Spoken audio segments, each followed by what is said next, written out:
السلام علیکم، کیسے ہیں آپ سب لوگ؟ امید کرتی ہوں سب خیریت سے ہوں گے۔ مکمل ناول آپ کی خدمت میں حاضر ہے، تو آ جائیے ناول کی طرف چلتے ہیں۔ حوریہ کمال سمیت وہ 4 بہنیں تھیں۔ بڑی تینوں کی شادیاں ہو چکی تھیں، اور چونکہ تینوں ہی خوبصورتی اور حسن میں بے مثال تھیں، جبھی بی بی جان نے دامادوں کا انتخاب کرتے ہوئے حسن کو خصوصی اہمیت دی تھی۔ تینوں داماد ہی ماشاءاللہ ہر لحاظ سے پرفیکٹ تھے۔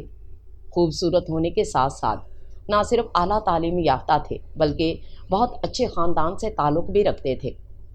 اب شادی کی باری حوریہ کمال کی تھی، اور حوریہ جو بہنوں کے بقول صرف نام کی حوریہ تھی، اور بی بی جان اور بابا جان نے جانے کیا سوچ کر اس کا نام حوریہ رکھ دیا تھا۔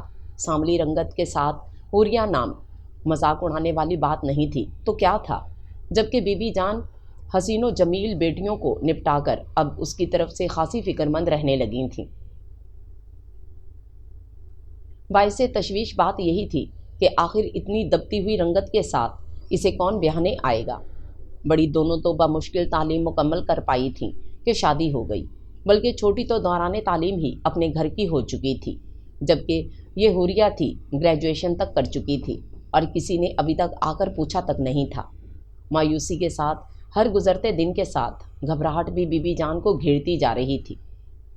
البتہ بابا جان اس فکر سے آزاد تھے۔ انہیں اپنی یہ چھوٹی اور نازک سی بیٹی کچھ زیادہ ہی عزیز تھی۔ کچھ اس کی اس کمی کی وجہ سے بھی وہ اس کے لیے زیادہ حساس تھے، اور اکثر و بیشتر اس کے اس احساس کو کم کرنے کی کوشش کرتے ہوئے غیر محسوس انداز میں اس کی خوبیوں کو اجاگر کرتے رہتے۔ کبھی اس کے لمبے گھنے بالوں کی ستائش، تو کبھی اس کے سامنے چہرے پر پھیلی ملاحت اور معصومیت کے تاثر کی سمیت بی بی جان کی توجہ مبذول کرواتے ہوئے کہا کرتے، ہماری حوریہ کے چہرے پر جو نکھار ہے یہ اس کے خوبصورت دل اور بے ریا فطرت کی عطا ہے۔ تب بی بی جان اسے ایک نگاہ تکتیں تو شریک حیات کی بات پر ایمان لے آتیں، مگر لوگ تو اس خالص پن اور معصومیت کے نہیں، رنگ و روپ کے مداح تھے۔ جبھی تو ابھی تک اس کا ایک بھی رشتہ نہیں آیا تھا۔ وہ ٹھنڈی سانس بھرتیں اور دل ہی دل میں اس کے اچھے نصیب کے لیے دعا گو ہو جاتیں۔ یقیناً ان کے دن رات مانگی گئی دعائیں مقبول ہوئی تھیں، اور بڑی آپا کے توسط سے آنے والی وہ سوبر سی خاتون حوریہ کو دیکھتے ہی گویا فرکتہ سی ہو گئیں۔ انہیں بھی حوریہ کے چہرے کی وہی معصومیت اور ملاحت بھا گئی تھی جس کے متعلق بابا جان اکثر کہا کرتے تھے، مگر بی بی جان کبھی یقین نہ کر پائیں۔ مگر شائستہ بیگم کی زبانی سنا تو ایمان لانا پڑا۔ رشتے کی بات طے ہوئی تو بڑی آپا کے ساتھ آپی اور اپیا دونوں اپنے اپنے میاں کے ساتھ شہید کو دیکھنے گئیں، اور واپسی پر ان کی گفتگو میں سب سے زیادہ ذکر شہیر کی غیر معمولی خوبصورتی کا تھا۔ منگنی کی تقریب کے لیے تینوں بہنیں اپنے بچوں سمیت اکٹھی ہوئیں تو شہیر کی ذات ہی موضوع گفتگو ٹھہری۔ بھئی میں تو مان گئی حوریہ کے نصیب کو، بی بی جان کے تینوں داماد کیا کم تھے کہ یہ چوتھے شہیر ملک نکلے۔ یقین کرو میں تو اسے پہلی بار دیکھ کر دنگ سی رہ گئی تھی۔ یہ آپا تھیں جو اس بات پر خاصی مغرور رہنے لگی تھیں کہ حوریہ کے لیے اتنا اچھا بر وہی ڈھونڈ لائی ہیں۔ تینوں داماد اگر ایک سے بڑھ کر ایک تھے تو بیٹیاں بھی تو کم حسین نہیں تھیں۔ آپ نے اتنا خوبصورت لڑکا ڈھونڈتے وقت حوریہ کی عام سی شکل و صورت کو کیوں اگنور کر دیا تھا؟ اپیا نے اپنے مخصوص اکھڑے انداز میں ناک چڑھا کر کس قدر نخوت سے کہا تو آپی نے بے اختیار ٹوک کر گویا کچھ فاصلے پر بیٹھی حوریہ کی موجودگی کا انہیں احساس دلانا چاہا تھا، جس کا چہرہ اس بات پر یکدم دھواں دھواں سا ہو گیا تھا۔ مگر اپیا پر ذرا جو اثر ہوا ہو، مکھی اڑانے کے انداز میں ہاتھ ہلا کر بولیں، ہاں تو غلط بات تھوڑی ہی کر رہی ہوں، اسے خود بھی تو علم ہے کہ وہ کتنی عام سی شکل و صورت کی مالک ہے۔ پھر مزید غور افشانی کرتے ہوئے اسی بے حس انداز میں بولی تھیں، بھائی اگر لڑکا خود اتنا ہینڈسم اور سمارٹ ہے تو فطری سی بات ہے ویسی ہی بیوی کی خواہش بھی ہوگی۔ یہ بھی عین ممکن ہے محترم ہماری فیملی کی خوبصورتی سے دھوکہ کھا گئے ہوں کہ حوریہ بھی ایسی ہی ہوگی۔ اپیا کی زبان کی دھار ہمیشہ کی طرح بہت بے دردی سمیت حوریہ کے دل کو چیر گئی۔ جبھی سرخ پڑتے چہرے سمیت وہ ہونٹ بھینچے سر جھکائے بیٹھی رہی۔ اپیا اس قسم کی باتیں اکثر کیا کرتیں اور بڑے دھڑلے سے، بقول ان کے وہ سچی اور کھری بات کرنے کی عادی تھیں، اور انہیں اپنی یہ عادت بہت پسند بھی تھی۔ تمہیں نہیں لگتا کل کلاں کوئی خرابی ہو تو نقصان تب زیادہ ہوگا؟ اپیا بہت صفاقانہ رائے مانگ رہی تھیں۔ حوریہ کی قوت برداشت نے جواب دیا تو آہستگی سے سب کے بیچ سے اٹھ گئی۔ آنسو ایک بار پھر اس کے گال بھگوتے جا رہے تھے۔ اپیا کی باتوں کی تلخی بہت دنوں تک اس کے اندر سے نہیں نکل سکی۔ منگنی کے بعد شادی میں زیادہ ٹائم نہیں تھا۔ اس کے سسرالیوں کو شادی کی جلدی تھی اور یوں بھی بابا جان نے ہر قسم کی چھان بین کے بعد ہی ہاں کی تھی، جبھی زیادہ تاخیر انہوں نے بھی مناسب نہیں سمجھی۔ اگلے چند دنوں میں ہی گھر میں شادی کے ہنگامے جاگ اٹھے۔ شادی کی تیاریوں کے سلسلے میں بہت سے کام تھے۔ جوڑوں کی ٹنکائی، فرنیچر، کپڑوں کے علاوہ ان گنت چیزیں جو خریدنا تھیں۔ تقریباً ہر روز ہی بازار کا چکر لگتا اور یہ سب کام آپا کے ہی سپرد تھے۔ وہ یونیورسٹی سے آنے کے بعد ماں کے کام نپٹاتی اور رات گئے جب سونے کو لیٹتی تو نہ چاہتے ہوئے بھی کتنے ہی پہلے خواب آنکھوں میں اتر آتے۔ ایسی ہی صبح و شاموں کے بیچ اس کی شادی کا دن بھی آ پہنچا۔ بے حد اسٹائلش پنک کاندار لہنگے میں میچنگ کے زیورات اور میک اپ کے بعد مکمل تیاری کے ساتھ جب اسے آئینے کے سامنے لایا گیا تو ایک پل کے لیے وہ خود بھی متحیر سی اپنی چھب دیکھتی رہ گئی۔ ہمیشہ سادہ رہنے والا اس کا چہرہ اس سج دھج کے ساتھ گویا یکدم جگمگا اٹھا تھا۔ اس کے عروسی لباس پر بھی خاصی پریشانی کا سامنا کرنا پڑا تھا۔ آپی اس کے لیے میرون یا ریڈ کلر پسند کر رہی تھیں، جبکہ اپیا کا خیال تھا یہ کلر اس کی سانولی رنگت پر سوٹ نہیں کرے گا، اسپیشلی میرون کلر تو بالکل نہیں۔ یہ کون سا بہت گوری چٹی ہے کہ ہر رنگ اس پر سج جائے۔ ان کی بات کرنے کا وہی مخصوص انداز تھا جو وہ حوریہ کے لیے بطور خاص اپنا چکی تھیں، جبکہ حوریہ کو ذاتی طور پر پنک کلر پسند تھا اور جانے کیسے اس نے یہ اظہار بھی کر ڈالا تو اپیا تو پیچھے ہی پڑ گئی تھی اس کے۔ دماغ ٹھیک ہے تمہارا؟ پنک کلر پہن کر مذاق اڑوانا ہے؟ پتہ بھی ہے یہ صرف بے تحاشا گوری رنگت والوں پر ہی جچتا ہے۔ ان کے لہجے میں موجود تہذیب اور تمسخر کے احساس نے حوریہ کی پیشانی سلگا ڈالی تھی۔ کچھ بھی مزید کہے بنا وہ پھیکی رنگت سمیت وہاں سے چلی گئی تھی۔ اب یہ اللہ جانے کہ آپا کو خیال آیا تھا یا پھر بی بی جان تک یہ بات پہنچی تھی کہ اس کے لیے اگلے ہی دن بہت ہی اسٹائلش قسم کا پنک لہنگا لایا گیا تھا۔ اب جب کہ وہ پارلر سے گھر لائی گئی تو جہاں اپیا اسے دیکھ کر ایک پل کو ہکا بکا ہوئی تھیں، وہاں بی بی جان نے بے ساختہ اس کی نظر اتاری تھی، مگر اپیا نے برحل اپنی کڑھن کچھ اس طرح سے دور کی تھی۔ ماہر بیوٹیشن کے ہاتھوں کا کمال ہے، جبھی تو اپنی حوریہ بھی آج پہچانی نہیں جا رہی۔ اب خدا کرے شہیر کی آنکھوں پر اس کا آج کا یہ روپ ایسا چڑھے کہ بات کی اصلیت فراموشی کر دے۔ وہ دل جلانے والی مسکراہٹ سمیت کہتی اپنے بیٹے کی پکار پر کمرے سے چلی گئیں۔ نکاح کے بعد جب اسے شہیر کے مقابل لا کر بٹھایا گیا تو اس کا دل اتنی زور سے دھڑک رہا تھا گویا پسلیاں توڑ کر باہر آ گرے گا۔ ایک دو بار اس نے گھونگھٹ کے چلمن سے نگاہ اٹھائی تو شہیر کو دیکھ کر مبہوت رہ گئی۔ بلا شبہ وہ ان تمام تعریفوں سے کہیں بڑھ کر شاندار تھا جو بی بی جان یا تمام بہنیں اس کی کر چکی تھیں۔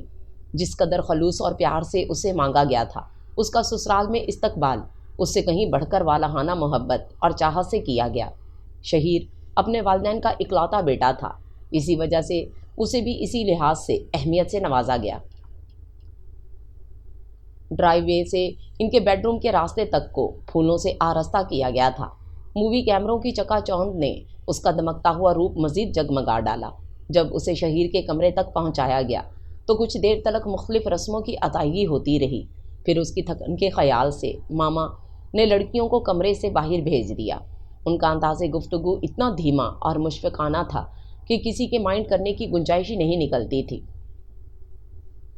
حوریہ نے اس احسان پر ممنوع اور مشکور نگاہوں سے انہیں تکا تو انہوں نے اپنائیت بھری مسکان سمیت جھک کر پہلے اس کی پیشانی چومی، پھر دعاؤں سے نوازنے کے بعد دھیمے لہجے میں بولی تھیں، شہیر اکلوتا ہونے کی وجہ سے کچھ موڈی اور اگریسو سا ہو گیا ہے۔ تمہاری طبیعت میں جو سادگی، معصومیت اور دھیما پن ہے، اس کو مد نظر رکھتے ہوئے میں نے شہیر کے لیے تمہارا انتخاب کیا ہے کہ اسے سمجھدار اور کول نیچر لڑکی ہی سوٹ کرتی تھی۔ مجھے یقین ہے تم اسے بہتر طریقے سے سنبھال لو گی۔ میری تمام دعائیں اور نیک تمنائیں تمہارے ساتھ ہیں۔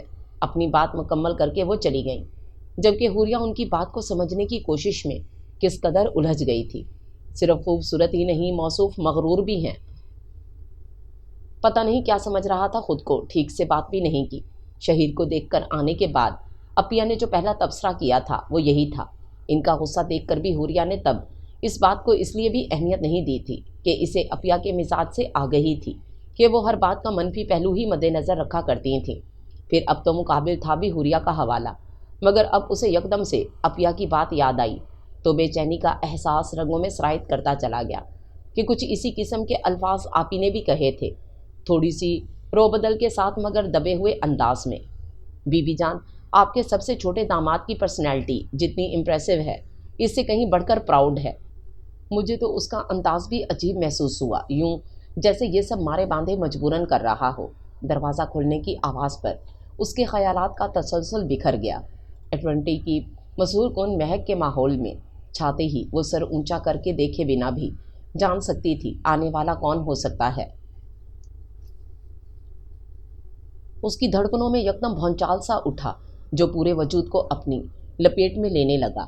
دروازہ لاک ہونے کی ہلکی آواز ابھری، اس کے بعد جامد خاموشی چھا گئی۔ حوریہ دھڑکتے دل سمیت گھبراہٹ آمیز تجسس کی ہمراہ اس کی منتظر تھی۔ گھڑی کی ٹک ٹک کی ہمراہ انتظار طویل ہوا، تب اس نے لرزتی پلکوں کی جھالریں اٹھائیں تو اسے صوفے پر نیم دراز پوری توجہ سے اپنے سمت تکتے پا کر دنگ سی رہ گئی۔ بلیک ٹو پیس میں اس کی صرف ہائٹ ہی نمایاں نہیں ہو رہی تھی، اس کی شفاف دمکتی رنگت بھی بہت جچ رہی تھی۔ سرخ ٹائی ڈھیلی ہو کر گلے میں جھول رہی تھی، کوٹ گود میں دھرا تھا اور ہونٹوں کے درمیان سلگتا ہوا سگریٹ۔ حوریہ اس سے زیادہ اس کا جائزہ نہیں لے پائی، مان وہ اٹھا اور چلتا ہوا اس کے نزدیک آ گیا۔ ایٹورنٹی کی مہک اس کے حواسوں پر چھا گئی۔ اس کی نگاہوں میں کچھ ایسا تھا کہ حوریہ بے اختیار دہل کر اپنی جگہ سمٹ گئی۔ عام سی سوچ رکھنے والی لڑکی کی طرح تم بھی میری طرف سے کسی تعریف کی منتظر ہوگی۔ بھاری گمبھیر دل فریب لہجہ اس کے آس پاس گونجا۔ اس نے جھکا ہوا سر مزید جھکا لیا۔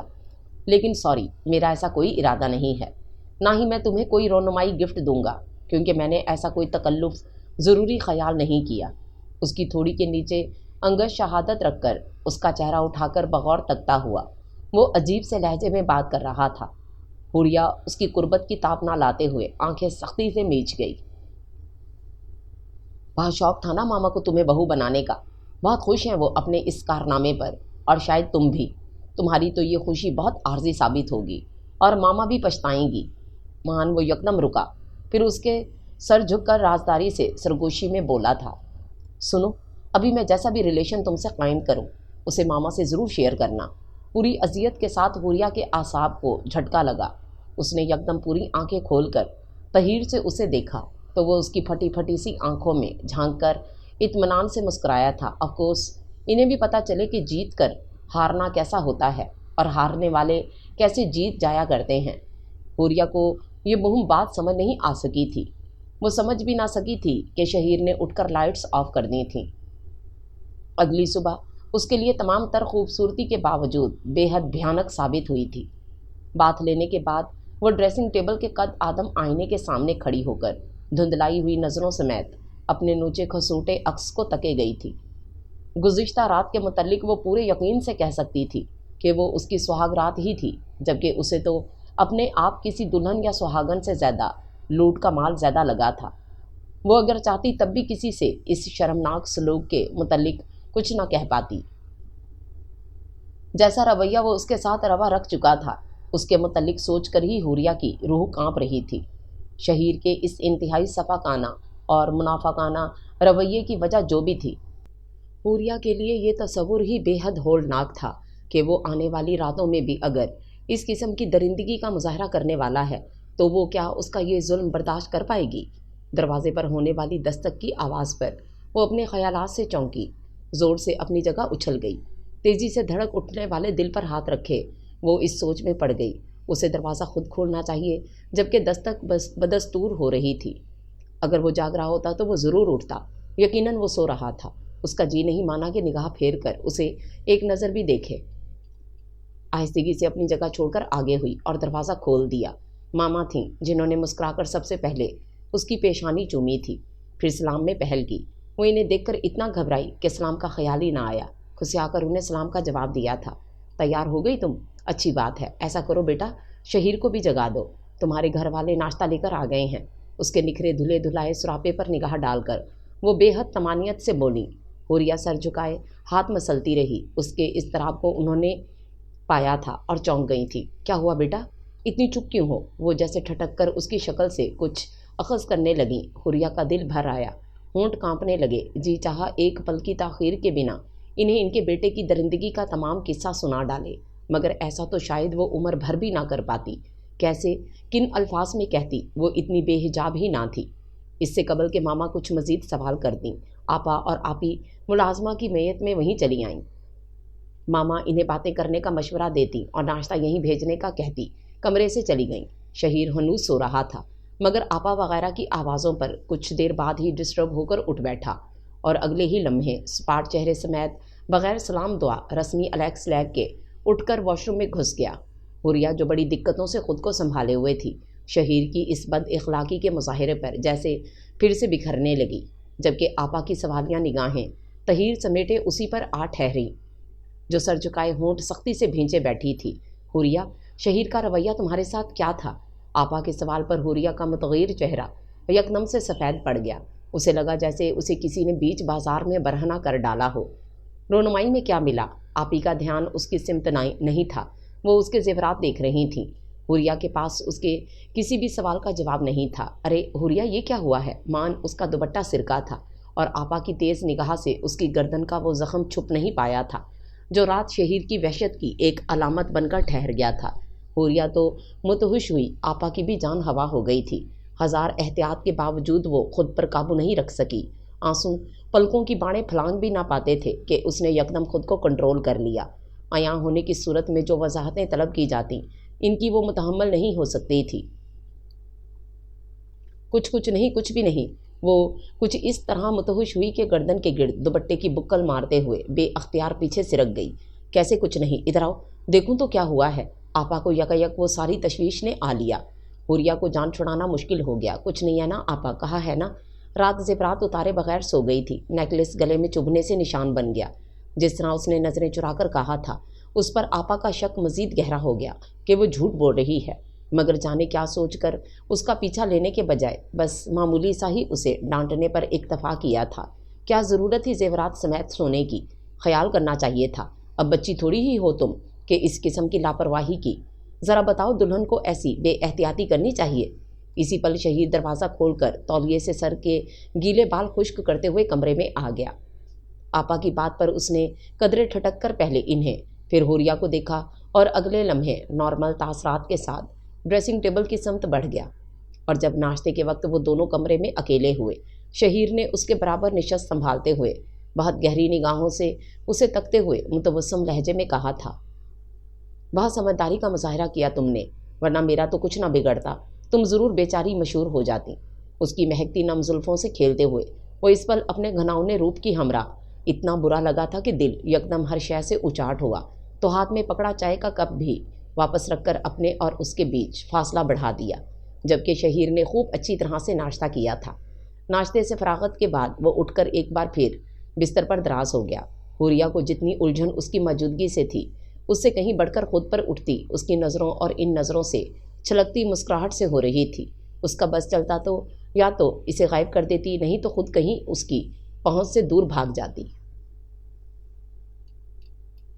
ماما کو کتنی مایوسی ہوگی جب انہیں پتہ چلے گا کہ وہ اپنی کوشش میں بری طرح ناکام ہو چکی ہیں۔ اس کی طنزیہ آواز پر حوریہ کا ضبط بالآخر چھلک گیا۔ وہ آنسوؤں کو بہنے سے کسی طور بھی روک نہیں پائی تھی۔ ولیمے کی تقریب ٹھیک ٹھاک رہی تھی۔ ڈل گولڈن کلر کے برائڈل ڈریس میں وہ کل سے کہیں بڑھ کر دلکش نظر آ رہی تھی۔ اس کا سوگوار سا حسن اس رنگ میں بے حد دل فریب ہو رہا تھا۔ شہیر تو تھا ہی خوبصورت، وائٹ پینٹ کوٹ میں ملبوس، اپنی ٹھٹکا دینے والی مردانہ وجاہتوں کی ہمراہ وہ سب میں ممتاز اور نمایاں محسوس ہو رہا تھا۔ اس کے اونچے اونچے کہکے حوریہ کے اندر وحشت کو جنم دیتے رہے۔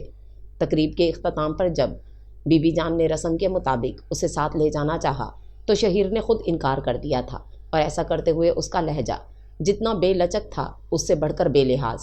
مگر حوریہ نے جو بات شدت سے نوٹس کی وہ ماما کا اطمینان تھا۔ بظاہر وہ شہیر کی اس بدتمیزی پر خفت کا شکار ہو کر وضاحتیں پیش کرتیں، کس قدر ازالے کی کوشش کرتی رہیں، مگر ان کے انداز کی طمانینت ایسی تھی جیسے کوئی بھی محسوس کر سکتا تھا۔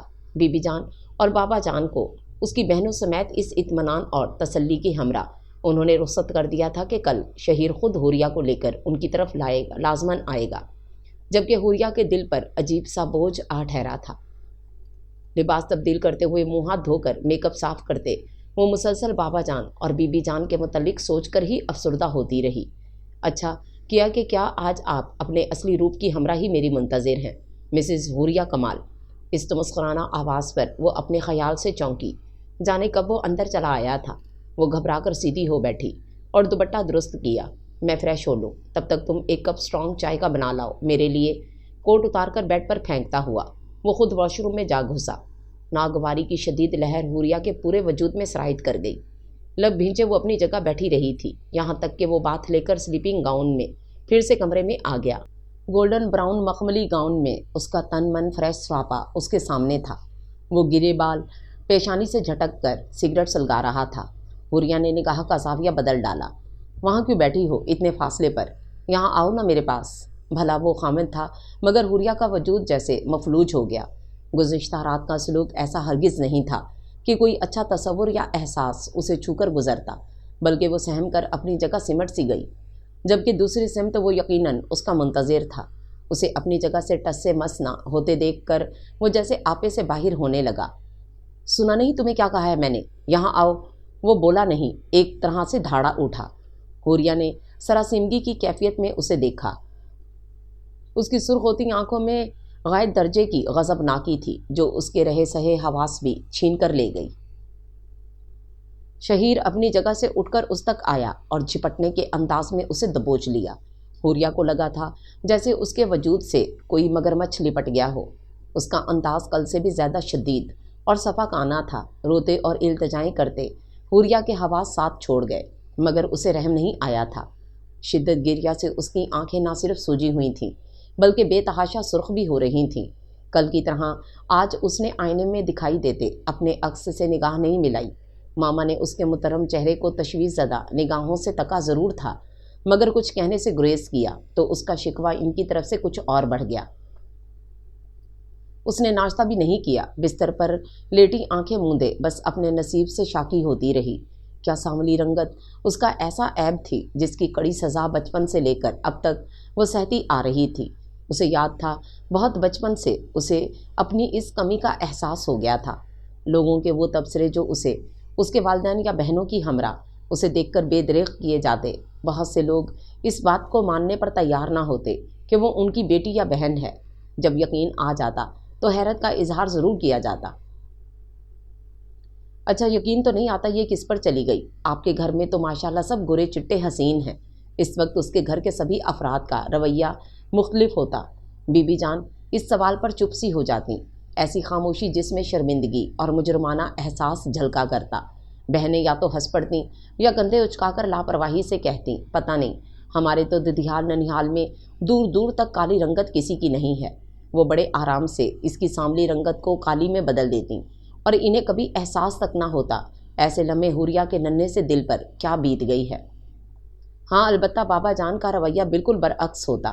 وہ اسے لپٹا کر پیار کرتے اور جواب میں اس کی کسی نہ کسی خوبی کو بیان کرنا شروع کر دیتے۔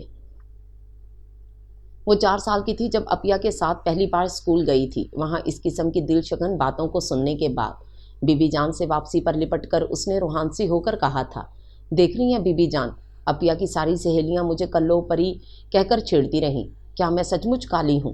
مجھ سے کیا پوچھتی ہے نصیب جلی؟ جھوٹ تو نہیں کہتی، کسی نے تیری اپیا کو تو نہ کہہ دیا؟ بی بی جان جو اس قسم کی باتوں سے اکثر کڑتی رہتی تھیں، اس روز نہ جانے کیوں اس کے سامنے ضبط کھو کر گویا پھٹ پڑیں۔ حوریہ کو ان کی باتوں کی تو اتنی سمجھ نہیں آئی، لیکن ان کے چیخنے اور رونے پر ضرور حواس باختہ ہو گئی۔ اگر اس پل بابا جان وہاں آ کر اسے اپنے بازوؤں میں نہ لے لیتے تو شاید وہ بھی بی بی جان کی طرح پھپک کر رونے لگتی۔ بابا جان نے پہلے ادھر ادھر کی مگر خوبصورت باتوں سے پہلے اسے بہلایا تھا، پھر بی بی جان کو سرزنش کی تھی، اور بی بی جان جو پہلے ہی دل برداشتہ تھیں ایک بار پھر آنسو بہانے لگیں۔ آپ کا کیا خیال ہے؟ مجھے احساس نہیں ہے، مگر یہ لوگ بہت بے حس ہیں۔ مجھے لگتا ہے یہ بچی کو احساس کمتری کا شکار کر کے چھوڑیں گے۔ لوگ بے حس ہیں، آپ بے حس مت بنو بیگم صاحبہ۔ رنگت کا ماند ہونا کوئی خامی نہیں ہے کہ ہم اسے کسی کمتری میں مبتلا کر ڈالیں۔ Please be careful next time. بی بی جان بابا جان کی بات سمجھ گئیں اور آئندہ بے حد احتیاط کی، مگر یہ احتیاط ان کی تینوں بڑی بیٹیاں نہ کر سکی تھیں، جنہیں اپنے حسن کا پورا احساس تھا، جبکہ عفیہ تو خاص طور پر کہ وہ بابا جان کی بے حد لاڈلی رہ چکی تھیں، تیسرے نمبر کی اولاد تھیں اور حوریہ سے پہلے تمام تر محبت اور خصوصی توجہ کی عادی ہو گئی تھیں۔ اور چونکہ حوریہ ان کی پیدائش سے 5 سال بعد پیدا ہوئی تھی، تو بابا جان کی توجہ اچانک سے کم ہوتی محسوس کر کے بہت بچپن سے ہی حوریہ کے لیے رقابت کے جذبات محسوس کرنے لگیں، جو گزرتے وقت کے ساتھ ساتھ بڑھتے ہی چلے گئے۔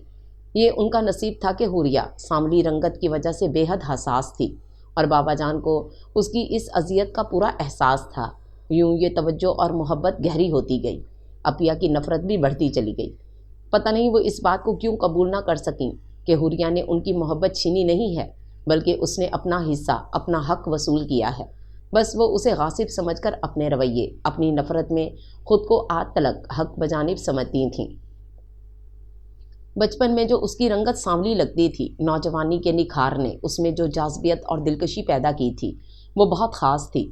اپنی سانولی رنگت کے باوجود وہ اتنی اٹریکٹیو لگتی کہ اکثر اس کی بہنوں کی موجودگی میں بھی ملنے دیکھنے والے اس کی بے ساختہ تعریف کر جاتے، اور یہی چیز عفیہ سے بالکل ہضم نہیں ہوتی تھی۔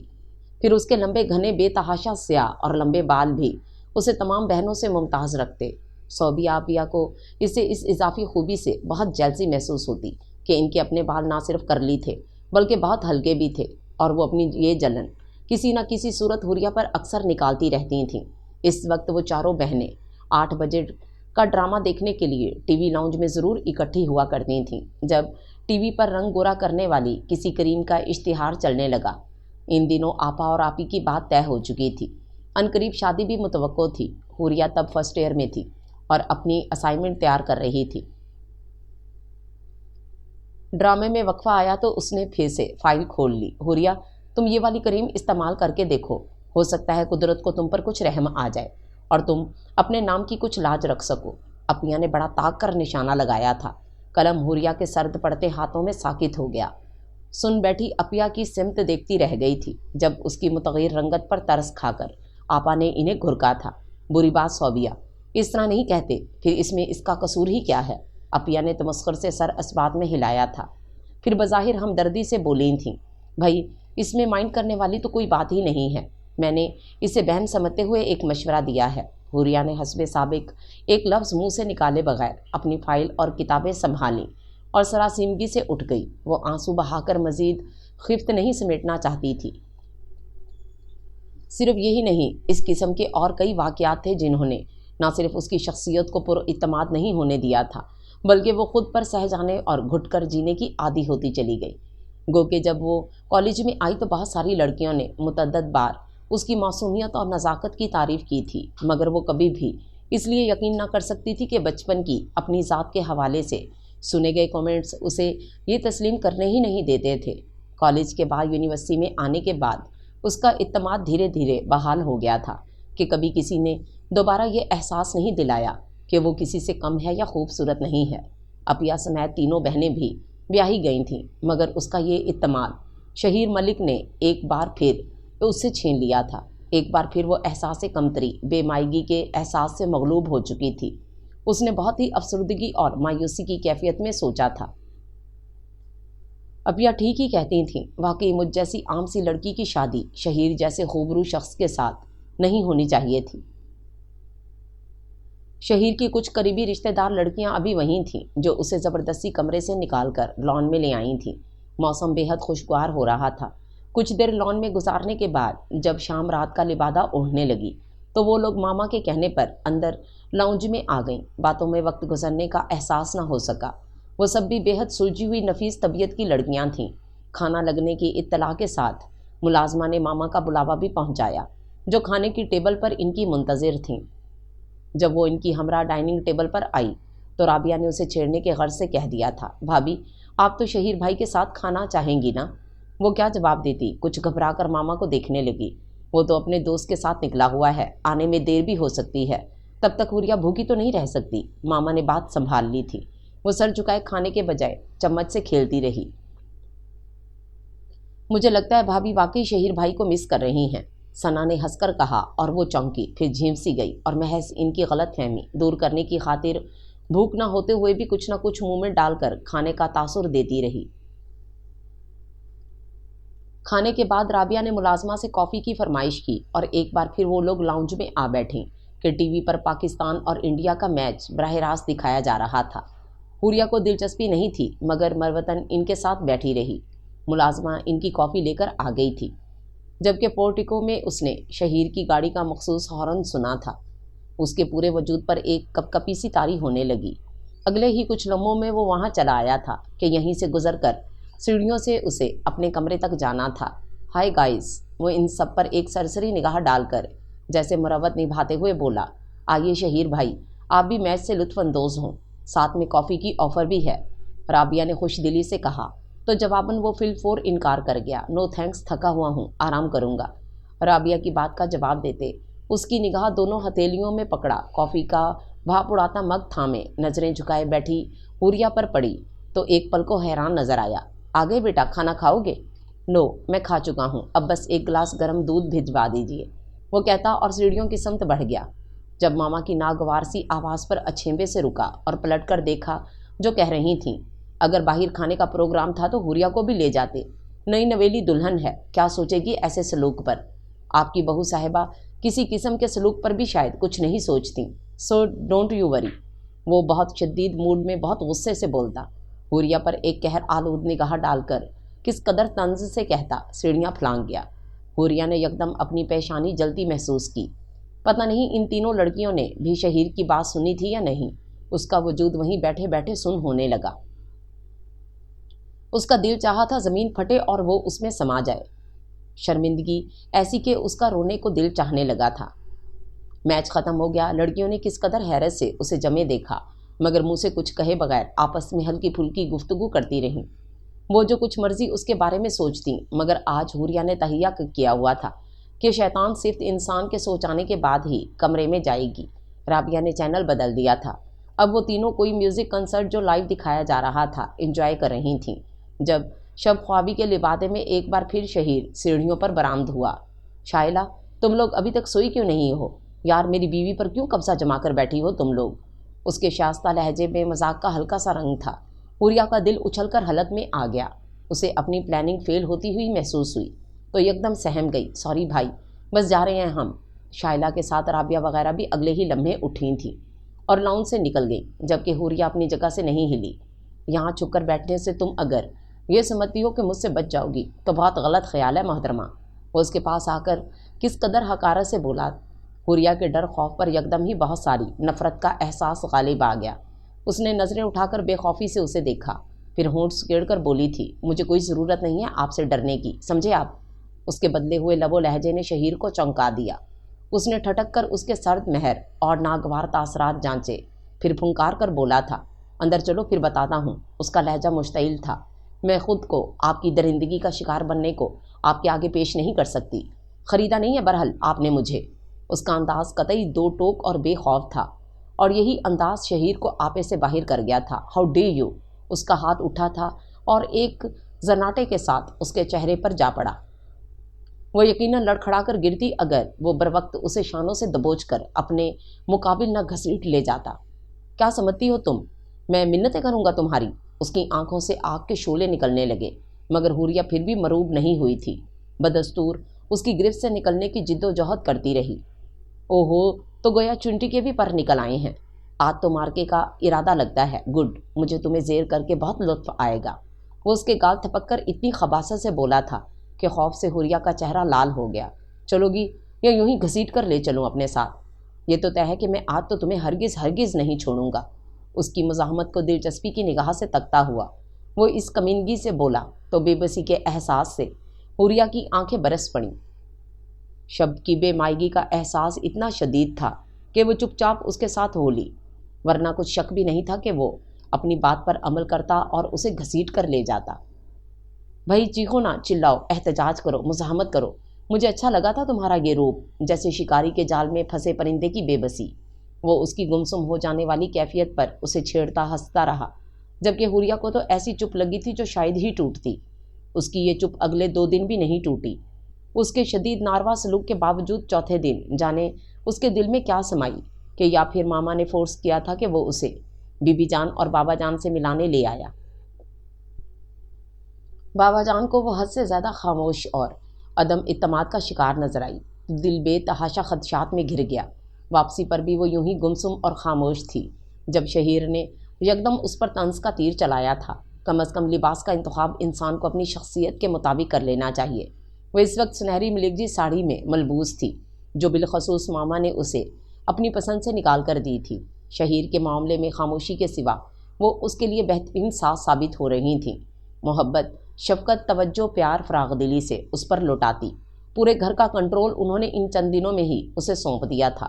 وہ قسم کھا کر بھی یہ کہہ سکتی تھی کہ اس لباس میں وہ بری ہرگز نہیں لگ رہی تھی، مگر وہی احساس کمتری کہ جس نے اس کا چہرہ لمحوں میں پھیکا کر ڈالا۔ گاڑی ایک جھٹکے سے رکی، اسے نہ چاہتے ہوئے بھی متوجہ ہونا پڑا۔ آئی ڈونٹ نو ماما نے کیا سوچ کر میرے لیے تمہارا انتخاب کیا۔ تم خوبصورت بھی نہیں ہو کہ سمجھا جائے۔ ماما نے اپنے تئیں میرے حواس چھین کر مجھے کہیں اور کا نہیں رہنے دیا۔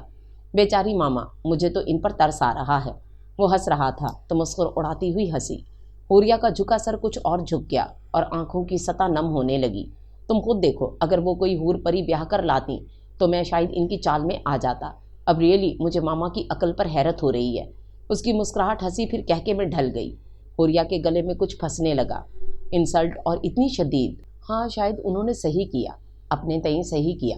ایک مڈل کلاس دپو لڑکی کو تلاشا تاکہ ان کا بیٹا انتقاماً یا غصے میں جو کچھ بھی ایسا ویسا کرے، وہ لڑکی جھجک، ڈر، خوف کے باعث چپ رہے، گھر کی بات گھر سے نہ نکلے۔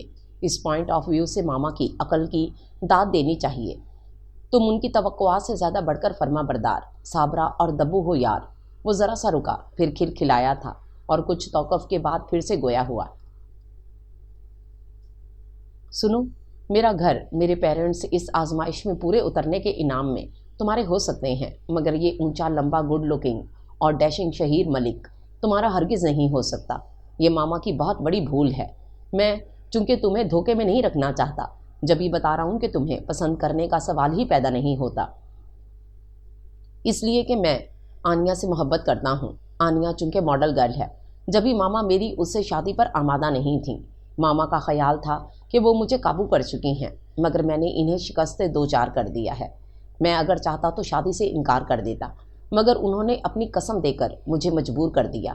اپنی شکست کا بدلہ میں ان کی من پسند بہو سے اس کی تذلیل کر کے لے چکا ہوں، اور چونکہ میرے دل میں لگی آگ بجھ چکی ہے، تمہارا دل چاہے تو مجھے معاف کر دینا، ورنہ جیسے تمہاری مرضی۔ اگر چاہو تو مجھ سے خلا بھی لے سکتی ہو۔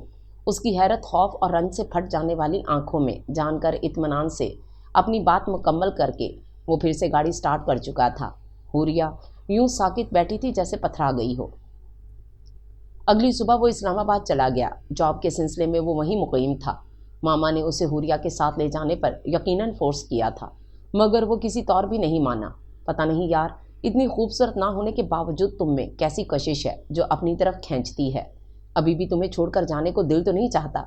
گھر میں مزید رک بھی نہیں سکتا ہوں۔ صبح بیدار ہونے کے بعد اس نے اپنی سحر انگیز خوابناک آنکھوں سے اسے تکتے ہوئے بوجھل لہجے میں جانے کیسا اعتراف کیا تھا، یا پھر اپنی کمزوری ظاہر کی تھی۔ جو بھی تھا، حوریہ کی چپ تب بھی نہیں ٹوٹی تھی۔ اتنی خاموش کیوں رہتی ہو؟ کچھ بولا کرو یار، مجھے تو تمہارے ساتھ یہ رویہ گلٹ فیل کرانے نہ لگ جائے۔ وہ اب کی بار ہنس کر بولا تھا۔ حوریہ نے ہونٹ بھینچ لیے تھے، اور جب وہ جا رہا تھا تب وہ محض لمحہ بھر کو اس کے پاس رکا تھا۔ تمہارا جو بھی فیصلہ ہو مجھے آگاہ کر دینا، میں تمہارا من پسند فیصلہ کرنے میں تاخیر نہیں کروں گا۔ پھر وہ چلا گیا تھا۔ اس کے بعد کی ہر رات حوریہ پر گویا عذاب بن کر ٹوٹتی رہی تھی۔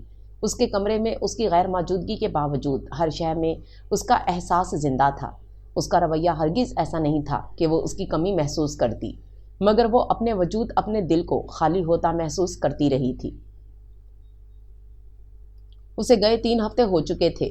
وہ ایک بار بھی پلٹ کر نہیں آیا تو ماما کی تشویش گہری ہونے لگی تھی، اور اسی تشویش اور گھبراہٹ کے عالم میں جب وہ شہیر سے ہر قسم کے کانٹیکٹ میں ناکام ہوئی تو حوریہ سے انہوں نے وہ سوال کر لیا تھا، شہیر کی تمہارے ساتھ کوئی پرابلم تو نہیں چل رہی؟ لڑائی جھگڑا یا پھر کوئی اور بات؟ حوریہ کی ویران آنکھوں میں اترا ہوا خالی پن اور احتجاج انہیں نظر چرانے پر مجبور کر گیا تھا۔ آئی ایم سوری بیٹا، مجھے اندازہ ہے کہ میں اپنی ممتا کے جذبے سے مجبور ہو کر شاید تمہارے ساتھ زیادتی کر گئی ہوں۔ میرا بیٹا غلط راہ پر چل رہا تھا، مجھے اسے واپس لانے کے لیے تمہارے جیسی نیک، فرما بردار اور نرم مزاج لڑکی ہی چاہیے تھی، قربانی دینے کے لیے، تذلیل کروانے کے لیے، یا پھر کسی جنم کا بدلہ لینے کے لیے۔ حوریہ کے روئے روئے میں احتجاج لہرایا، مگر اس نے منہ سے ایک لفظ نہیں نکالا۔ وہ تم سے کچھ تو کہہ کر گیا ہوگا۔ ان کے لہجے میں کھوج تھی۔ حوریہ نے سرد نگاہوں سے انہیں دیکھا تھا۔ جی، کہہ کے تو گئے ہیں، اگر میں چاہوں تو ان سے خلا کا مطالبہ کر لوں، وہ مجھے آزاد کر دیں گے، اس لیے کہ انہوں نے یہ شادی مجھ سے نبھانے کے لیے نہیں کی تھی۔ تمام تر ضبط کے باوجود غم و غصے کی شدت سے وہ پھٹ پڑی تھی۔ ماما کو جیسے جھٹکا لگا۔ کچھ دیر وہ یوں ہی ساکت غیر یقینی نظروں سے اسے تکتی رہی تھیں، پھر وہیں کارپٹ پر یوں بیٹھتی چلی گئیں جیسے ان کی ٹانگوں نے ان کے وجود کا بوجھ ڈھونے سے انکار کر دیا ہو۔ ان کی آنکھوں میں اتنا سکوت اور چہرے پر ایسی زردیاں اتری تھیں کہ حوریہ کو باقی سب کچھ بھول کر ان کی فکر کرنی پڑ گئی۔ اس مسئلے کا حل یہ نکالا ماما نے کہ شہیر کو سمجھانے کے غرض سے خود اسلام آباد جانے کا پروگرام بنا لیا۔ اس کی رہائش گاہ پر پہنچنے کے بعد ان کا سامنا شہیر کے بجائے آنیہ سے ہوا تھا، وہی ماڈل گرل جس سے وہ ہرگز بھی اس کی شادی پر رضامند نہیں تھی، اور وہ اس لڑکی سے شادی کرنے کے بعد اسے گھر میں لا چکا تھا۔ ماما کو جو شوق لگا وہ الگ، البتہ انہوں نے آنیہ کی جو انسلٹ کی تھی، جیسے الفاظ اس کے لیے استعمال کیے، وہ ایسے ہرگز نہیں تھے کہ کوئی بھی عورت، چاہے وہ ماڈل گرل ہی کیوں نہ ہو، برداشت کر پائے۔ ماما تو اپنا ابال اور تیش نکال کر خود پاپا کے ساتھ واپس چلی آئیں، مگر آنیہ نے شہیر کی واپسی تک ایک قیامت اٹھا دی تھی۔ جو کچھ ماما نے اسے کہا تھا اسے بڑھا چڑھا کر پیش کرنے کے بعد اپنا مطالبہ اس کے سامنے رکھ دیا تھا۔ اگر تمہاری ماں مجھ سے معافی مانگیں گی، میں تبھی تمہارے ساتھ رہ سکتی ہوں۔ اپنا بیگ لیے وہ اس کی منت سماجت کے باوجود واپس اپنے گھر چلی گئی تھی۔ شادی کو دن ہی کتنے ہوئے تھے کہ وہ یوں اٹھ کر جاتی۔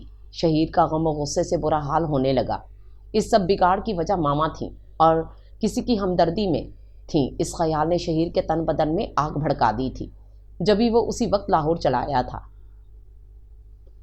کال بیل کے جواب میں دروازہ حوریہ نے کھولا تھا۔ شام رات کا لبادہ اوڑھ چکی تھی، پورے گھر کی لائٹیں آن تھیں، جبکہ ماما اپنے کمرے میں تھیں۔ اسے روبرو پا کر شہیر کا اشتعال شدید غیظ میں ڈھل کر ابل پڑا۔ کون سی مظلومیت کے قصے سنائے تھے تم نے ماما کو جو وہ وہاں چلی آئیں؟ جواب دو مجھے، میں زندہ نہیں چھوڑوں گا تمہیں بدبخت عورت۔ حوریہ اس کا دھکا لگنے سے سنبھلے بغیر لڑکھڑا کر دیوار سے جا لگی۔ اگر تم یہ سمجھتی ہو کہ اس قسم کے ہوچے ہتھکنڈے اپنا کر تم مجھے حاصل کر لو گی تو یہ بہت بڑی بھول ہے تمہاری۔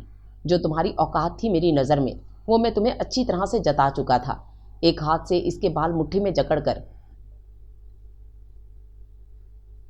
دوسرے سے پے در پے تھپڑ اس کے منہ پر برساتے ہوئے وہ آپے سے باہر ہوا جا رہا تھا۔ حوریہ تکلیف کے احساس میں تڑپ اٹھی، جبھی بھرپور مزاحمت کرتے ہوئے اس کے حصار سے خود کو چھڑانا چاہا، مگر شہیر اس وقت حواسوں میں نہیں تھا۔ کیوں بھیجا تھا انہیں وہاں؟ تمہارا کیا خیال ہے میں ڈرتا ہوں ان سے؟ ہاں کی ہے میں نے شادی، بولو کیا کرو گی تم؟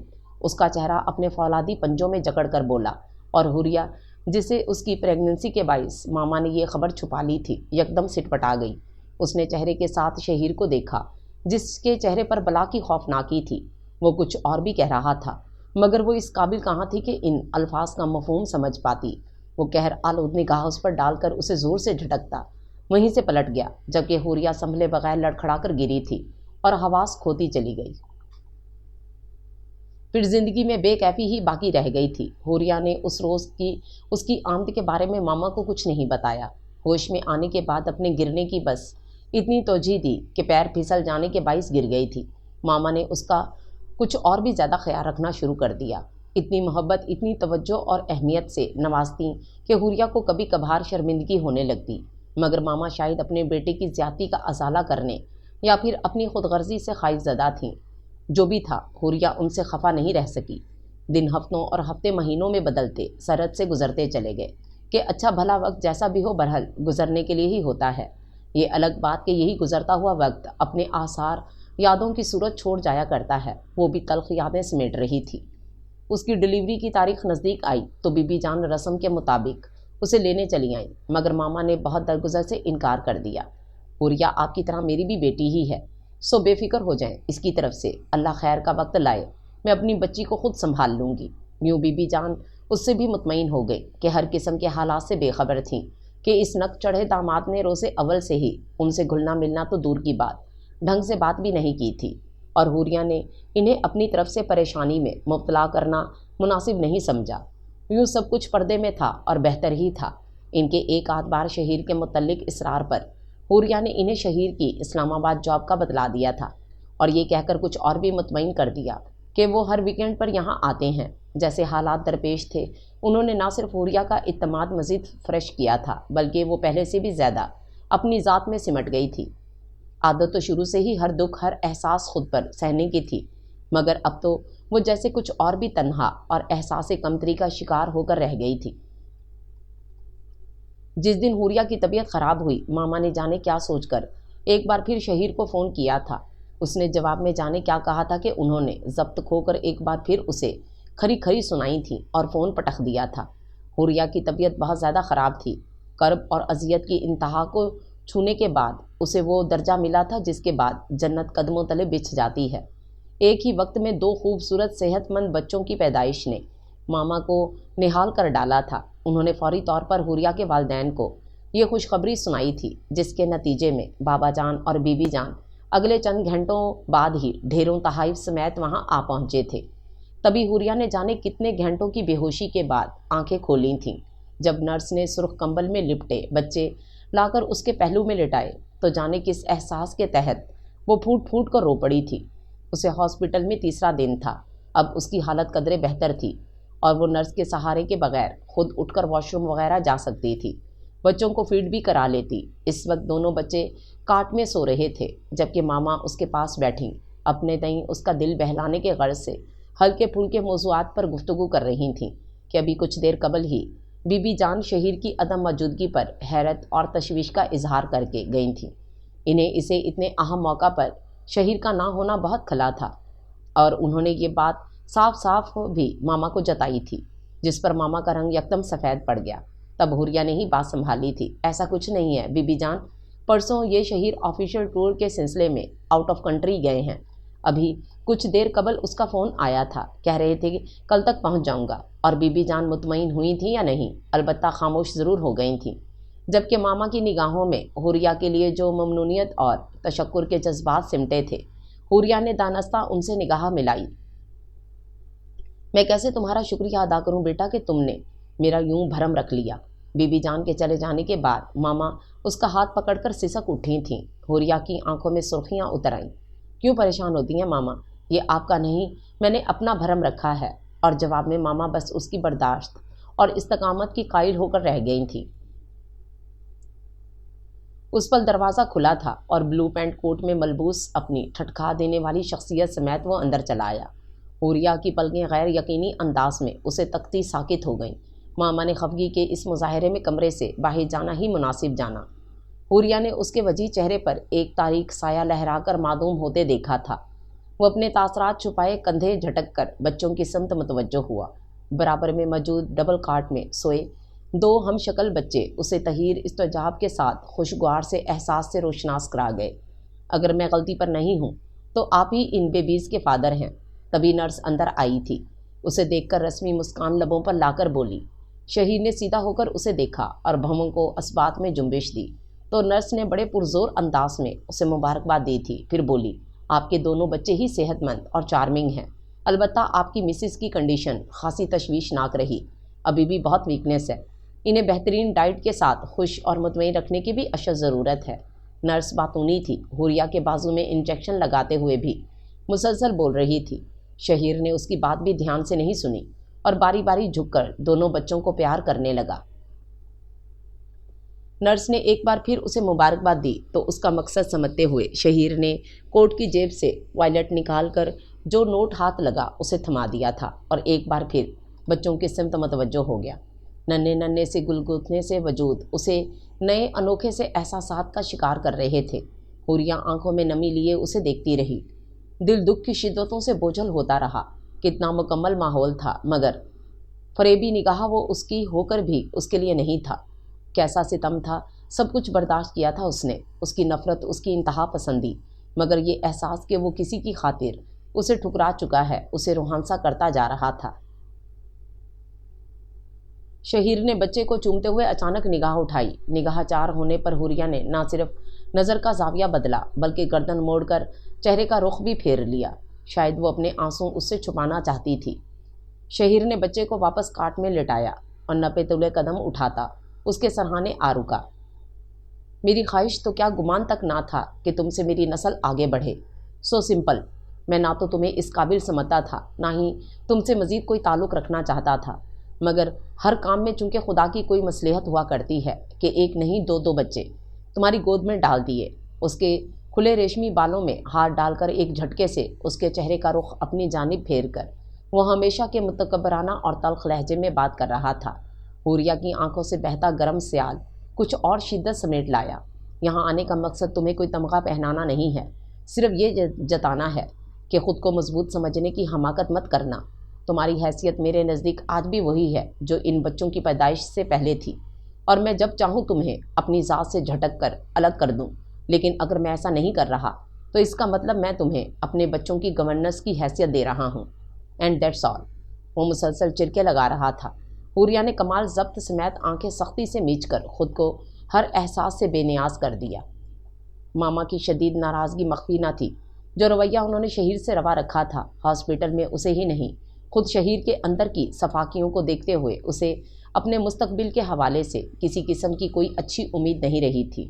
گو کہ دو بچوں کی مصروفیت نے آنے والے وقتوں میں اسے سر کھجانے کا بھی وقت نہیں دیا تھا، مگر یادوں پر تو اختیار نہیں تھا۔ ماما نے اسے اپنی آغوش میں یوں سمیٹا تھا کہ اسے کبھی لگا ہی نہیں کہ وہ ان کی بہو ہے، بیٹی نہیں۔ اسی کی خاطر انہوں نے اپنے بیٹے سے قطع تلقی اختیار کر لی تھی۔ اسے ان کے خلوص پر شبہ نہیں ہو سکتا تھا۔ اسامہ اور حذیفہ کی کسی حرکت پر وہ جب بے ساختگی میں شہیر کو یاد کر بیٹھتی تو اگلے لمحے اس سے یوں نظریں چرانے لگتی جیسے کوئی گناہ کر لیا ہو۔ اکثر اسے دیکھتی اس کے ساتھ ہونے والی زیادتی کا احساس جب بڑھتا تو ان کا ڈپریشن بھی بڑھ جاتا۔ اسامہ اور حذیفہ کے عقیقے کی تقریب ماما نے بڑے شوق اور اہتمام سے منعقد کی تھی۔ اسی سلسلے میں تیاریاں بھی جاری تھیں کہ ماما ایک بار پھر بیمار پڑ گئیں۔ انہیں بیٹے کی بے عزتی اور حوریہ کا غم اندر سے گھلانا شروع کر گیا تھا۔ حوریہ کو قریبی مارکیٹ سے کچھ ضرورت کی چیزیں چاہیے تھیں۔ بچوں کو ملازمہ کے حوالے کر کے ماما کو بتاتی وہ چادر اوڑھے خود ہی نکل آئی تھی۔ اس سے قبل بھی وہ ایک آدھ بار مارکیٹ تک جا چکی تھی جب یہ اعتماد کس قدر بحال ہو چکا تھا، مگر اس کے گمان تلک بھی یہ بات نہ تھی کہ آج کا یوں تنہا نکلنا اسے پچھتاوے کا شکار بھی کر سکتا ہے۔ بڑی سی چادر میں خود کو اچھی طرح سے چھپائے وہ اس احساس سے بے خبر تھی کہ مین سڑک پر وائٹ کرولا کی ڈرائیونگ سیٹ پر موجود شہیر اس سے دیکھ کر چونکا ہے، اور لمحے کے ہزارویں حصے میں کسی شیطانی خیال نے اس کے ذہن پر قبضہ جما کر اس پر عمل کے لیے اکسا دیا ہے۔ سڑک کراس کر کے حوریہ جیسے ہی مارکیٹ کی سمت مڑی، وائٹ گاڑی نہایت سبک رفتاری سے اس کے نزدیک آ رکی۔ حوریہ اپنے دھیان میں تھی، آگے بڑھ گئی۔ اچانک بازو پر ہونے والی گرفت کا احساس پا کر متوحش انداز میں پلٹی تو اسے روبرو پا کر ششدر رہ گئی۔ کہاں آوارہ گردی کر رہی ہو؟ میرے بعد میرے بوڑھے والدین کی آنکھوں میں دھول جھونک کر اس قسم کی سرگرمیوں میں ملوث رہنے لگی ہیں میڈم۔ طنز سے بھرپور کاٹدار لہجہ اسے لمحوں میں جھلسا کر رکھ گیا تھا۔ لیو مائی ہینڈ۔ وہ تمام سرشاری لمحوں میں شدید اشتعال میں ڈھل گئی جو اسے غیر متوقع طور پر اندر اتری تھی۔ اس کے تمام تر بے نیازی کھٹور پن کے باوجود دل کو اس کے سامنے پر وہ کسی طرح بھی دھڑکنے سے نہ بچا سکتی تھی۔ وجہ اس شخص کی وہ محبت تھی جو اس کی تمام تر بے حسی کے باوجود دل میں جانے کیسے جگہ پا گئی تھی۔ اتنی جلدی بھی کیا ہے جانے من؟ آؤ نہ بیٹھو، وہ یکدم لہجہ بدل کر بولا تو حوریہ نے اس خفگی کے تحت جھٹکے سے اپنا ہاتھ چھڑانا چاہا۔ مجھے آپ کے ساتھ کہیں نہیں جانا، سنا آپ نے؟ تو کیا کسی اور کے ساتھ جانے کا پروگرام بنا لیا ہے؟ سرد پھنکارتی طنزیہ آمیز آواز۔ حوریہ کا چہرہ شدت غم سے سیاہ کر گئی، گلا آنسوں سے بھر گیا۔ اس قدر تذلیل شاید یہ شخص اسے سوائے کرب و اذیت کے کچھ نہیں دے سکتا تھا۔ شہیر نے کھلے دروازے سے اسے اندر کھینچا اور اگلے لمحے گاڑی سٹارٹ کر دی تو حوریہ نے کس قدر حواس باختگی سے اسے دیکھا تھا۔ کہاں لے کے جا رہے ہیں مجھے؟ افق کے اس پار جہاں زمین اور آسمان آپس میں ملتے ہیں۔ جواباً اسے آنکھ مارتے ہوئے وہ کس قدر خباثت سے بولا تو حوریہ کے حواس یکدم ٹھٹھرنے لگے، اور جب وہ اسے ہوٹل کے کمرے میں لے کر آیا تو حوریہ کے چہرے پر اڑتی ہوائیوں کو دیکھ کر کہکا لگاتے ہوئے بولا تھا، کم آن لڑکی، بیوی ہو تم میری، اگر دیکھو ذرا اپنے پیرنٹس کی پابندیوں کے باعث ہمیں کیسے ملنا پڑ رہا ہے۔ وہ اس کے نزدیک آ کر لگاوٹ سے بولا تو حوریہ اس کی آنکھوں میں اترتے خمار کو دیکھ کر بدک کر دور ہوئی اور روحانسی ہو کر بولی، مجھے جانے دیں پلیز۔ چلی جانا، میں بھی تمہیں ہمیشہ کے لیے اپنے ساتھ رکھنے کو تھوڑی لایا ہوں۔ شہیر نے پہلے دروازہ لاک کیا تھا، پھر پلٹ کر اسے بیڈ پر دھکیل دیا۔ وہ اتنی سراسیمہ ہو رہی تھی کہ بے اختیار چیخ اٹھی، مگر شہیر کے وزنی ہاتھ کے وحشیانہ دباؤ نے اس کی چیخوں کا گلا گھونٹ دیا تھا۔ وہ اپنے کسی ذاتی کام کے غرض سے لاہور آیا تھا۔ 2 دن کا قیام تھا اور یہ آخری دن تھا۔ یہاں اپنے گھر ہونے کے باوجود وہ ہوٹل میں مقیم ہوا تھا، تو یہ بہت ستم کی بات تھی اس کے نزدیک، اور جس کی وجہ سے یہ ستم ہو رہا تھا۔ جب غیر متوقع طور پر اسے سامنے پایا تو یہ نفرت، عداوت اور انتقامی جذبہ اٹھ کر سامنے آیا تھا، جس کے نتیجے میں وہ اسے یہاں لایا تھا۔ اس کی بے بسی سے ہز اٹھانے کے بعد اب وہ بیک گراؤنڈ سے ٹیک لگائے سگریٹ کے کش لیتے ہوئے مسکراتی ہوئی نظروں سے سسکتی حوریہ کو دیکھ رہا تھا۔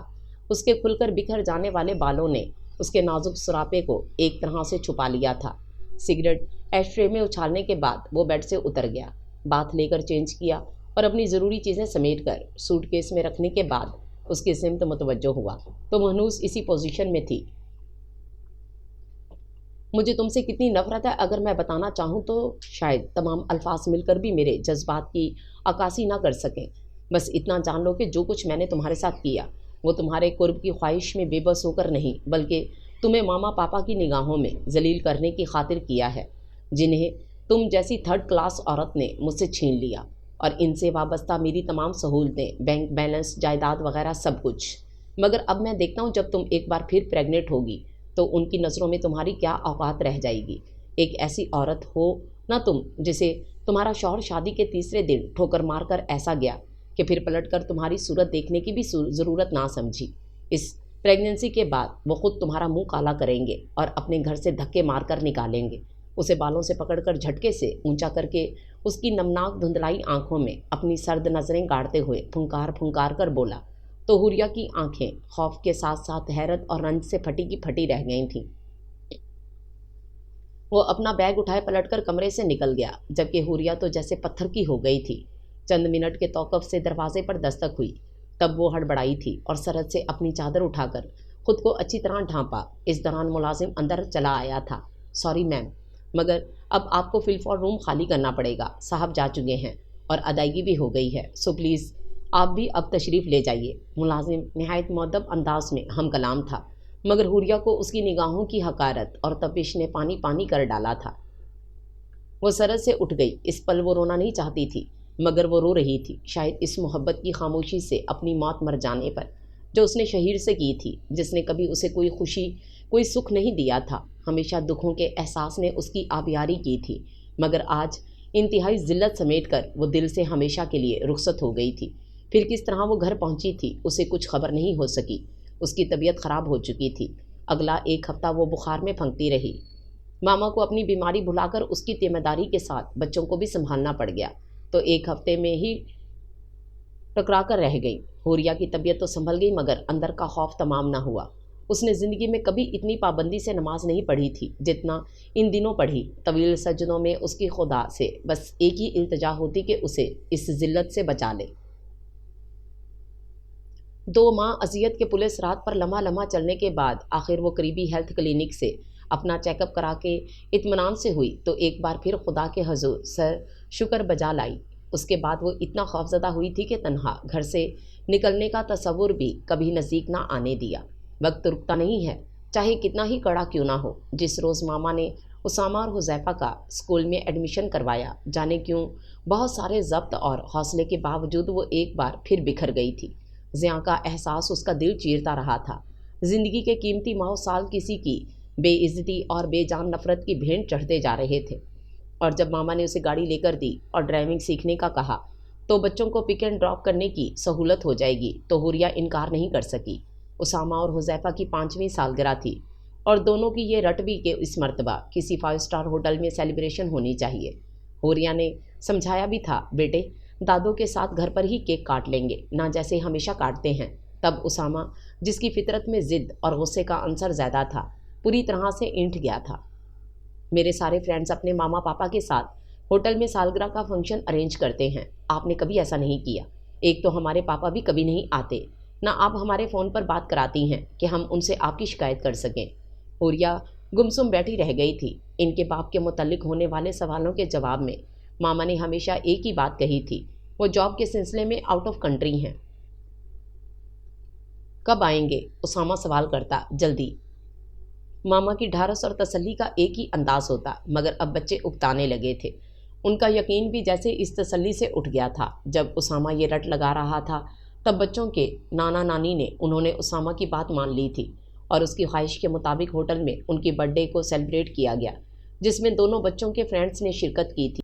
ماما اپنی طبیعت کی خرابی کی بنا پر وہاں شریک نہیں ہوئی اور گھر پر ہی گفٹ وغیرہ دے کر وش کر دیا۔ بچوں کے ساتھ رات 10 بجے جب وہ گھر لوٹی تو پورٹیکو میں کھڑی سیاہ نسان کو پاپا کے ساتھ اس نے بھی کس قدر حیرت سے دیکھا تھا۔ شاید کوئی مہمان آیا ہو، اس نے خود ہی یہ قیاس کر لیا۔ اچھلتے کودتے اسامہ کی انگلی تھامے اور سوئے ہوئے حذیفہ کو بمشکل اٹھائے ہوئے حوریہ نے جب لاؤنج میں قدم رکھا تو اپنی جگہ ٹھٹک کر ساکت ہو گئی۔ صوفے پر بیٹھی ماما کی گود میں سر رکھے کارپٹ پر دوزانوں بیٹھا ہوا وہ شہیر ملک کے سوا کوئی نہیں تھا۔ اس کی ساکت آنکھیں ماما کی حیران نگاہوں سے ملیں، تب وہ حذیفہ کو بازوؤں میں لیے الٹے قدموں بھاگتی اپنے کمرے میں جا گھسی تھی۔ وہ اکیلا نہیں آیا تھا، 3 سالہ اس کی بیٹی عشا اس کے ساتھ تھی، جسے علیحدگی کے بعد آنیہ نے اپنے ساتھ رکھنا گوارا نہیں کیا تھا۔ یہ بات ماما کے توسط سے اس تک پہنچی تھی۔ شہیر بہت ساری تبدیلیوں کے ساتھ ویسے ہی جاذب نظر تھا۔ کچھ دنوں تک تو وہ حوریہ سے نظریں چراتا رہا، شرمندگی اور خجالت کے ہر انداز سے عیاں تھی، مگر دھیرے دھیرے وہ سیٹ ہو گیا کہ ماما کی چند روزہ ناراضگی بھی بالآخر ختم ہو گئی تھی اور انہوں نے اسے پہلے دن ہی کھلے بازوں سے قبول کیا تھا۔ شہیر نے آفس جانا شروع کیا تو حوریہ نے ماما کے چہرے پر بھی اطمینان دیکھا تھا۔ جب ماما نے اسے کہے بغیر عشا کی ذمہ داریاں اپنے ذمے لیں تو حوریہ نے انہیں منع کر دیا تھا۔ اسامہ اور حذیفہ کی طرح یہ بھی میری اولاد کی طرح ہے ماما، آپ اس کی طرف سے فکر مند رہنا چھوڑ دیں۔ اور ماما اتنی مشکور ہوئی تھیں کہ بھیگتی آنکھوں سے اسے گلے لگا لیا تھا۔ مجھے تم پر فخر ہے بیٹا، ہمیشہ سکھی رہو۔ پھر اس نے اپنے رویے سے یہ بات ثابت بھی کر کے دکھائی تھی۔ اس نے پاپا سے کہہ کر عشا کا ایڈمیشن بھی اسامہ اور حذیفہ کے ساتھ اسکول میں کروا دیا۔ بچوں کو اسکول چھوڑنے کی ذمہ داری ابھی بھی حوریہ کی ہی تھی۔ اس روز بھی ناشتے کی تیاری، بچوں کو اسکول کے لیے تیار کرنے کا کام ساتھ ساتھ نپٹا کر وہ انہیں ٹیبل پر ناشتہ کرنے چھوڑ کر کمرے میں آ گئی۔ گاڑی کی چابی اٹھائی اور چادر اوڑھ کر اجلت بھرے انداز میں پورٹیکو میں آئی تو تینوں بچے گاڑی میں موجود تھے۔ اسے اصل جھٹکا شہیر ملک کو ڈرائیونگ سیٹ پر براجمان دیکھ کر لگا تھا۔ ماما، اب ہم پاپا کے ساتھ اسکول جایا کریں گے، اسامہ نے خوشی سے چہک کر اطلاع دی تو حوریہ گہرا سانس کھینچتی بنا کسی تاثر کے پلٹ پڑی۔ حوریہ بھاری بھرکم آواز میں کچھ تو ایسا تھا کہ اس کے بڑھتے قدم بے اختیار ٹھٹک گئے۔ یہاں آؤ نا، مجھے تم سے ایک بہت ضروری بات کرنی ہے، پلیز۔ حوریہ کی گردن موڑ کر دیکھنے پر وہ کس قدر ملتجی ہو کر بولا تھا، مگر حوریہ نے سر جھٹک دیا اور تیز قدم اٹھاتی اندر چلی گئی۔ شہیر ملک کے وجیح چہرے پر بے بسی کا تاثر ابھر آیا تھا۔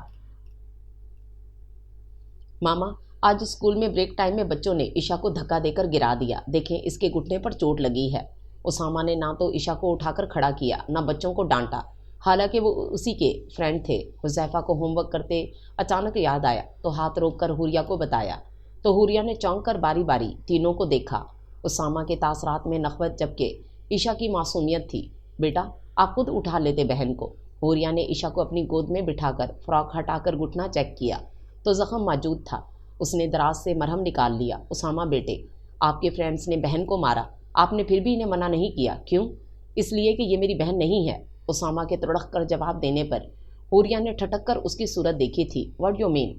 اسامہ، عشا آپ کی بہن نہیں ہے، یہ بات آپ سے کس نے کہی؟ اس کے لہجے میں کس قدر سختی در آئی تھی۔ یہ میری ریئل سسٹر تو نہیں ہے نا ماما، اسٹیپ سسٹر اسٹیپ مدر کی طرح ہی گندی ہوتی ہے نا۔ حوریہ سناٹوں کی زد پر آ گئی تھی۔